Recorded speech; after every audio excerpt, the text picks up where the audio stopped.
I come from the old school where they say train up a child so when he grows up he will not depart from it. So you spare the rod, you spoil the child.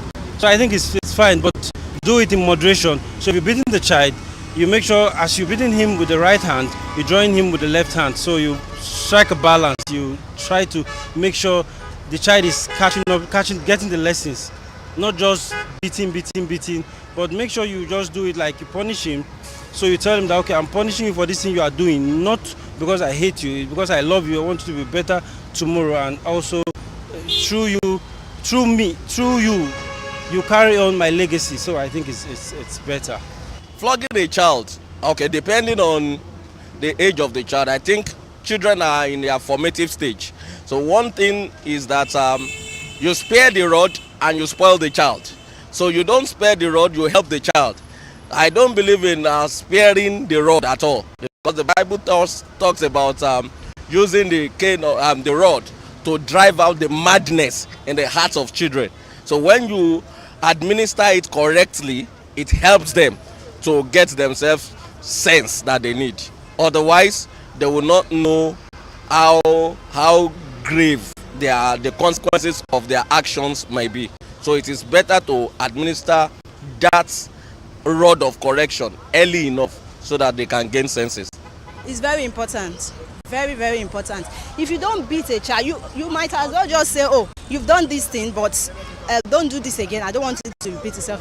But when you beat them, when they remember that, oh, if I do this thing again, I remember the other day mommy or daddy beats me, they will definitely not want to go back to. Even if they have to go back to it, that beating will still help them to remember some things that they shouldn't be doing again.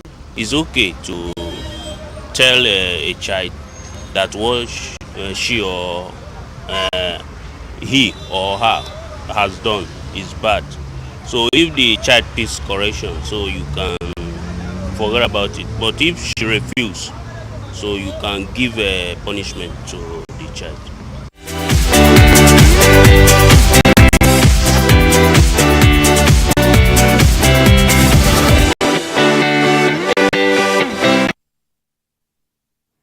Right, spare the rod and spoil the child. I think that's basically it for me. But don't let it be too much. If you have to, when it's time to discipline with the rod, let the child understand. Definitely why you're flogging that child. For me, it is the carrot and stick approach. Absolutely. So as you are flogging, when you use the stick, use the other hand. You give the carrot to the child. But that's our culture, and even abroad.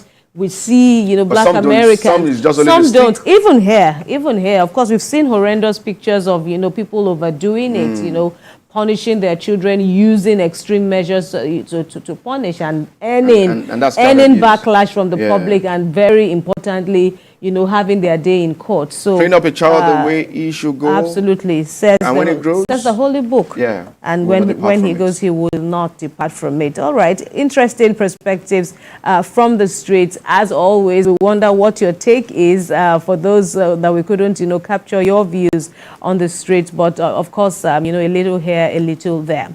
It's time now to bring